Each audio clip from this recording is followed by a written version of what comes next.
Good afternoon, everybody. So today we are going to lecture number 6 in English course. Last lecture having start point, unit second and point name is comprehension. So today's lecture having start point unseen passage. Last lecture मध्ये आपण compression हा chapter second unit compression हा त्यामध्ये compression हा चा point start केला होता. त्यामध्ये बघितलं होतं आपण what is mean bye compression, त्यानंतर इम्पॉर्टन्स ऑफ कॉम्प्रेशन हे आपण डिटेलमध्ये बघितलं होतं. तर आजच्या लेक्चरमध्ये आपल्याला न्यू पॉईंट स्टार्ट करायचा आहे कॉम्प्रेशनमधलं अनसीन पॅसेज. परंतु त्या अगोदर आपल्याला जे काही तुम्हाला एक्झाममध्ये 70 मार्क्सचे एक्झाम असेल त्यामध्ये कशा प्रकारे क्वेश्चन विचारले जातात त्यासाठी आपण क्वेश्चन पेपरचा फॉर्मॅट बघूया आणि नंतर अनसीन पॅसेज हा पॉईंट स्टार्ट करूया. त्यामध्ये तुमची एक्झाम ही 70 मार्क्सची असेल, ती 3 तासाची 70 मार्क्सची एक्झाम असेल. त्यामध्ये टोटल क्वेश्चन किती असतील ते आपण बघूया. त्यामध्ये तुम्हाला 70 मार्क्सच्या एक्झाममध्ये टोटल क्वेश्चन किती असतील 6. त्यामध्ये 6 क्वेश्चन असतील तुम्हाला 70 मार्क्सला. त्यामध्ये सब टाईपचे क्वेश्चन आहे. क्वेश्चन फर्स्ट काय असेल, answer the following in 3 or 4 sentence. Question first काय असेल, answer the following 3 or 4 sentence. त्यापैकी एनी 5. त्यामध्ये तुम्हाला टोटल 6 क्वेश्चन दिलेले असतील, त्याच्यापैकी 5 क्वेश्चन सॉल्व करायचे आहे. क्वेश्चन फर्स्ट किती मार्काला असेल 10 मार्क्सला. आणि question second, answer the following in 5 to 6 sentence. त्यामध्ये एनी 3. त्यामध्ये तुम्हाला किती क्वेश्चन दिलेले असतील 4 क्वेश्चन आणि त्यामध्ये 3 सॉल्व करायचे असतील.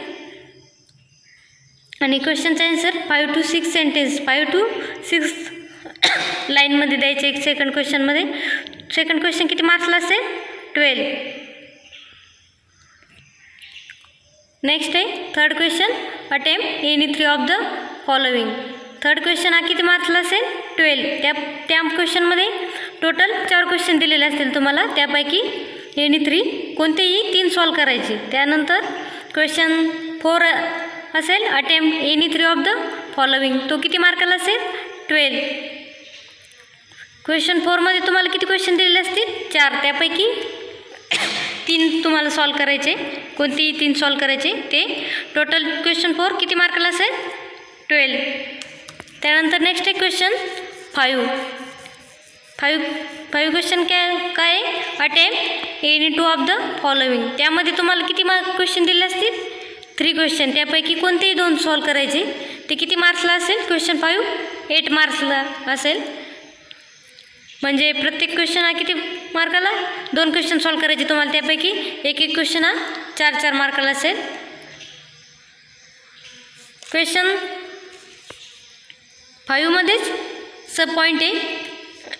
एक आहे आपण बघितला attempt any 2 of the following, तो 8 मार्काला असेल. तर त्यामध्ये सब क्वेश्चन आहे बी चेंज इंटू इनडायरेक्ट स्पीच. त्यामध्ये 2 क्वेश्चन दिलेले असतील, ते दोन्ही पण सॉल्व करायचे.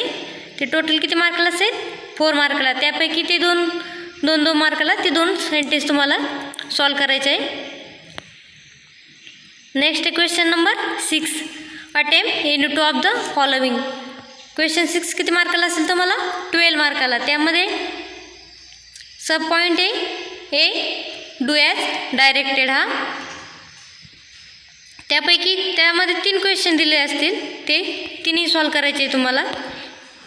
ते 12 मार्काला असेल. त्यानंतर त्यामध्ये सब क्वेश्चन आहे read the following passage and answer the question given below. त्यामध्ये तुम्हाला काय दिलेलं असेल पॅसेज दिलेला असेल, सीन पॅसेज किंवा अनसीन पॅसेज.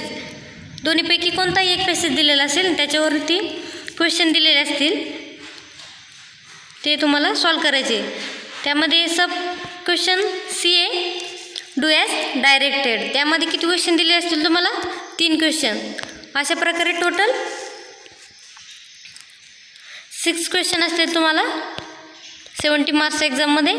आपण क्वेश्चन पेपर फर्स्ट बघितली, त्यानंतर अजून एक क्वेश्चन पेपर बघूया, म्हणजे तुमच्या लक्षात येईल तुम्हाला कशा प्रकारे क्वेश्चन पेपरचा फॉर्मॅट असेल एक्झाममध्ये. फर्स्ट क्वेश्चन पेपर बघितले आपण. आता सेकंड क्वेश्चन पेपर बघूया. त्यामध्ये टोटल किती क्वेश्चन? त्यामध्ये पण टोटल 6 क्वेश्चन असतील. त्यामध्ये क्वेश्चन फर्स्ट काय असेल? Attempt the 5 of the following in marks. तो क्वेश्चन किती मार्कला असेल? 10 मार्कला. त्यामध्ये क्वेश्चन फर्स्टमध्ये तुम्हाला टोटल 6 क्वेश्चन दिले जातील, त्यापैकी तुम्हाला 5 सॉल्व करावे लागतील. त्यानंतर सेकंड क्वेश्चन आहे attempt any 3 of the following, total marks 12. Question second किती मार्कला असेल? 12 मार्कला. त्यामध्ये तुम्हाला 4 क्वेश्चन दिले जातील, त्यापैकी कोणतेही 3 सॉल्व करायचे. त्यानंतर क्वेश्चन थर्ड असेल क्वेश्चन पेपरमध्ये attempt any 3 of the following, तो किती मार्काला असेल? 12. क्वेश्चन 3 किती मार्काला असेल? 12. त्यामध्ये तुम्हाला टोटल 4 क्वेश्चन दिले जातील, त्यापैकी कोणतेही 3 सॉल्व करायचे, टोटल 12 मार्कला. त्यानंतर नेक्स्ट क्वेश्चन असेल question number 4 attempt any 3 of the following. त्यामध्ये 4 क्वेश्चन दिले जातील तुम्हाला, त्यापैकी कोणतेही 3 सॉल्व करायचे. किती मार्कला? 12 मार्कला. त्यानंतर question 5 attempt any 2 of the following, किती मार्कला असेल तो? 8. क्वेश्चन 5 हा 8 मार्कला असेल. त्यामध्ये सब टाईप क्वेश्चनचा attempt any 2 of the following, त्यामध्ये 3 क्वेश्चन दिले जातील, त्यापैकी 2 तुम्हाला सॉल्व करावे लागतील. त्यानंतर सब क्वेश्चन बी अटेम्प्ट एनी 2, त्यामध्ये पण तुम्हाला 3 क्वेश्चन दिले जातील आणि त्यापैकी 2 सॉल्व करायचे. अशा प्रकारे क्वेश्चन 5 हा तुम्हाला टोटल किती मार्कला असेल? 12 मार्कला. त्यापैकी 8 मार्क आहे सब क्वेश्चन एसाठी आणि 4 मार्क्स आहे सब क्वेश्चन बीसाठी.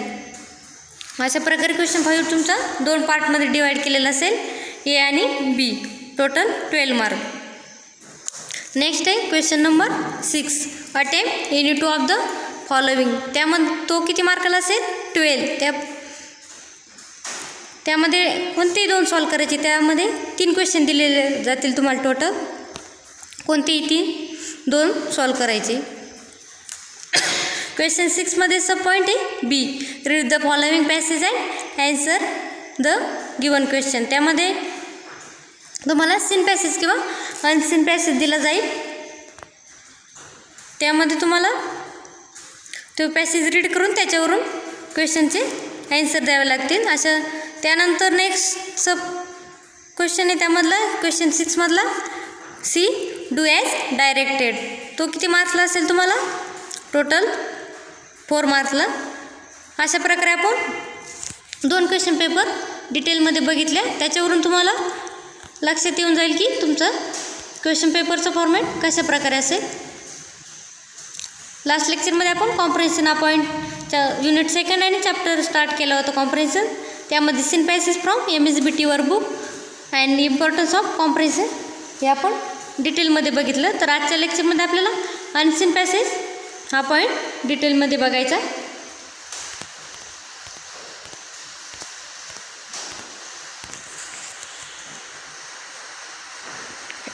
त्यामध्ये बघितलं होतं बघा आपण what is mean by comprehension. आजच्या लेक्चरमध्ये आपल्याला अनसीन पॅसेज हा पॉईंट स्टार्ट करायचा. त्यामध्ये बघूया सिलेबस टॉपिक आहे अनसीन पॅसेज. त्यामध्ये बघूया फर्स्ट पॅसेज आहे, मी पॅसेज रीड करते. First passage I do not dream very often but when I do I always have unusual. It was a beautiful day and it was on a beautiful ship. The sea was calm and quiet, the sky blue and clear, and the sun warm and bright. Suddenly heavy cloud covered the sky. The sun disappeared, the wind began to blow and sea turned to grey. There was such a fierce storm that the ship almost sank. At that moment, another ship appeared from out of dense fog. It was a private ship with a black flag and a crew armed pirates. The pirates jumped on to our ship and the battle began. I was assailed by 3 pirates at one pirate had a long beard and second had a big black mustache and the third one had a wooden legs. I had a sword in my hand and I bowed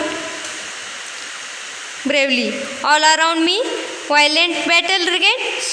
Soon I was wounded and lay bleeding on the deck. Then all at once a very beautiful girl appeared on the other ship. She gave some sharp command. All 3 pirates disappeared. Their ship vanished too. It seemed to have seen gulp down. Immediately the storm stopped and the sun came out again. I was dazzled. Just then I awake and found that I was in my bed. The sun was shining and there was a ray of light on my face. Whereas it was that sunbeam that had changed my nightmare into a dream of adventure. अशा प्रकारे मी passage read केला आहे. तुम्ही carefully त्याच्याकडे तो passage लिसन केला असेल असे मला वाटते. त्याच्यावरून त्या पॅसेजवरती जे काही क्वेश्चन विचारले आहे ते आपण बघूया डिटेलमध्ये. क्वेश्चन फर्स्ट असा असेल, what is described is in the passage dream or reality. If is dream what kind of dream is it. त्याचा आन्सर आहे बघा, a dream is desired. A dream is described in this passage. It is unusual in its nature because it is related to piracy and violence. Such as dreams is known as nightmare. अशा प्रकारे first question आणि त्याचा answer बघितला आपण. आता second question बघा, what changes came out suddenly in the weather. This question is answer, there was sudden change in the weather. Dark cloud appearance in the sky. The sea turned grey. Then there was a terrible storm which shook the ship and nearly sank it. Third question is, what happened on the ship which the narrator had boarded. So answer of third question, soon a ship of pirates came there and attacked the ship which the narrator had boarded. There was a fierce battle between the crew and the passengers of the narrator's ships and pirates. So next question is question number 4. In what way were the 3 pirates different from one another. या क्वेश्चनमध्ये काय विचारलं आहे तर कोणकोणते 3 pirates आपल्याला पॅसेजमध्ये दिलेले आहे. तर आन्सर बघूया question 4चं. The narrators was attached by their pirates. One of them had a long beard. The second had a big black moustache and third had a wooden leg. यामध्ये कोणकोणते पिरियड्स आहे. First one is long beard, second one is had a big black moustache and third one is a wooden leg. अशा प्रकारे 3 pirates आपण बघितले. Question 5 असेल, how was the matters conclude on the ships. Answer of question 5, all of sudden a beautiful girl commanded the pirates to stop the battles. The troubles ended and pirate ships disappeared. The weather also improved. अशा प्रकारे आपण unseen पॅसेजमध्ये passage read केला आणि त्याच्यावरून 5 question आणि answer डिटेलमध्ये बघितलं. अशा प्रकारे एक्झाममध्ये तुम्हाला पॅसेज दिला जाईल आणि त्याच्यावरून आन्सर लिहायचं. So today's lecture are finished. Next lecture I will start next point.